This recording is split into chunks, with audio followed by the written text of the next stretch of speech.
ça marchait. Moi, je suis allé au Mali à une époque, il n'y avait aucun problème. Maintenant, on n'y va plus. Mais qu'est-ce qui s'est passé? On a paupérisé le Mali, on a fait venir plein de Maliens. Le Mali est devenu pauvrissime. On a continué à exploiter les sous-sols justement pour avoir les matériaux rares qui nous permettent aujourd'hui de faire des voitures prétendument écologiques. C'est-à-dire les voitures hybrides qui fonctionnent aujourd'hui à l'électricité fonctionnent à l'électricité nucléaire. Et quand elles ne fonctionnent pas à l'électricité nucléaire, elles utilisent des métaux rares qui eux-mêmes sont prélevés en Afrique. Et voilà pourquoi on est au Mali. On n'est pas là-bas parce qu'on aime tellement la liberté qu'on les préserve du djihadisme. On s'en fout du djihadisme là-bas. On veut juste pouvoir exploiter, avoir des bases et pouvoir exploiter le sous-sol des Africains, parce que la France est tellement islamophile de manière intérieure qu'elle est islamophobe sur la totalité de la planète. Il n'y a rien de... C'est formidable l'islam en France, mais alors dès qu'on peut tabasser des Afghans, dès qu'on peut tabasser des Irakiens, dès qu'on peut tabasser des Libanais, des Libyens, dès qu'on peut tabasser des Palestiniens, dès qu'on peut tabasser des Maliens, alors là, il n'y a aucun problème, on peut y aller. On fait des bombes, on fait des tapis de bombes, et voilà. 5 ou 6 millions de gens sont morts, des musulmans sont morts dans les frappes occidentales. Pour quelle raison? Parce que on vend des armes, complexe militaro-industriel, possibilité pour les gens qui fabriquent des bombes, des avions à réaction, etc., de dire il n'y a pas de problème. Et après on fait quoi? Ben, quand on a fait beaucoup d'argent, on finance les chefs d'État américains, qui eux-mêmes financent ces guerres, qui sont des guerres islamophobes. Ces guerres islamophobes génèrent le terrorisme. Le terrorisme, il ne tombe pas du ciel. Voilà des gens à qui on a dit, vous aviez un pays, vous aviez un chef. Ce chef, c'était Adolf Hitler. On détruit votre pays et en même temps, on installe la terreur au quotidien. Que font ces gens-là? Ils arrivent en Occident, ils ont perdu leur famille, ils ont perdu des membres de leur famille, ils ont perdu leur boulot, leur dignité, leur pouvoir d'achat, leur langue, leur culture, leur tradition, leur nourriture. Ils ont perdu tout ça. Ce sont comme des animaux en cage et on leur dit, voilà, vous avez la liberté. Ils sont là, etc. Mais il y a des gens qui deviennent paumés et qui peuvent se faire endoctriner par l'islam politique parce que d'un seul coup, c'est un horizon. Parce que c'est une hypothèse. Si on vous dit, mais vous vivez dans un endroit qui vous déteste, ils sont tous racistes, votre pays, vous n'y êtes plus, vous n'y allez pas, vous n'y retournez pas, vous faites quoi? Et vous avez un pays qui s'appelle l'islam. Votre pays, c'est l'islam, c'est l'Oumma. Donc je pense que tant qu'on n'aura pas une politique nationale, une politique européenne, une politique planétaire et mondiale, c'est-à-dire tant qu'on n'aura pas de projets qui ne soient pas des projets d'argent, de fric, en disant allez-y, circulez, c'est formidable, plus on a des migrants ici, plus on peut baisser les salaires. Évidemment, vous avez des gens, ils viennent du Mali, ils n'ont pas de papier, et ils viennent dire, moi si vous voulez, je vous fais la plonge.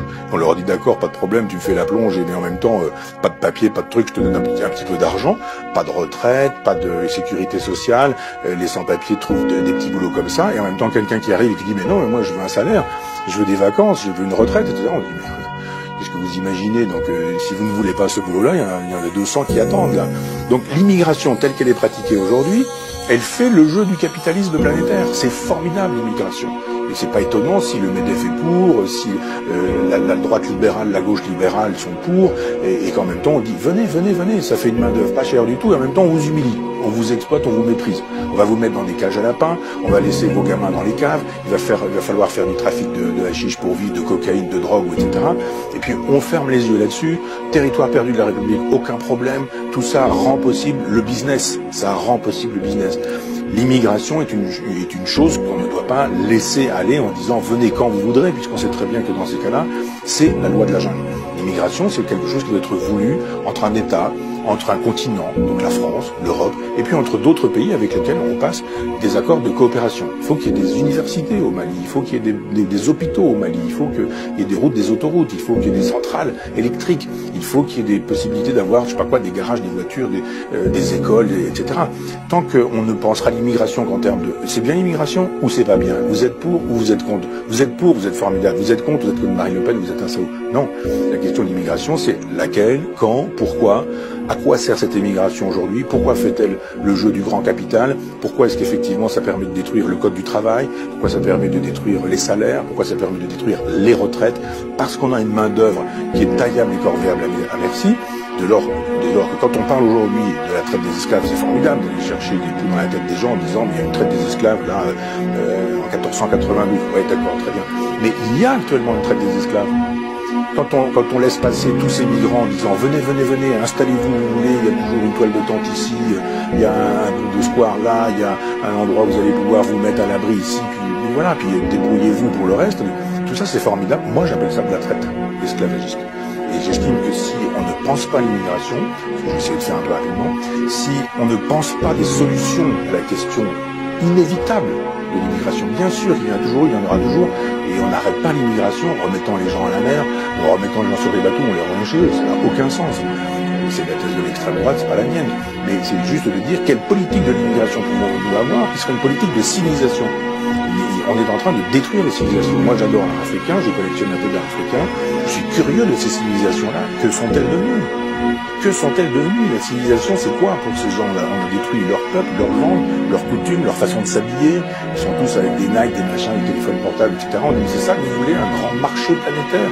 Avec des gamins qui sont des consuméristes. Des gamins pour lesquels l'horizon indépassable, c'est le grand magasin dans lequel on peut acheter le supermarché, dans lequel on peut acheter des choses, des objets, des biens avec lesquels on peut pouvoir frimer, montrer que, etc., etc. Mais quand vous regardez la sagesse africaine, on l'a pillée, on l'a massacrée.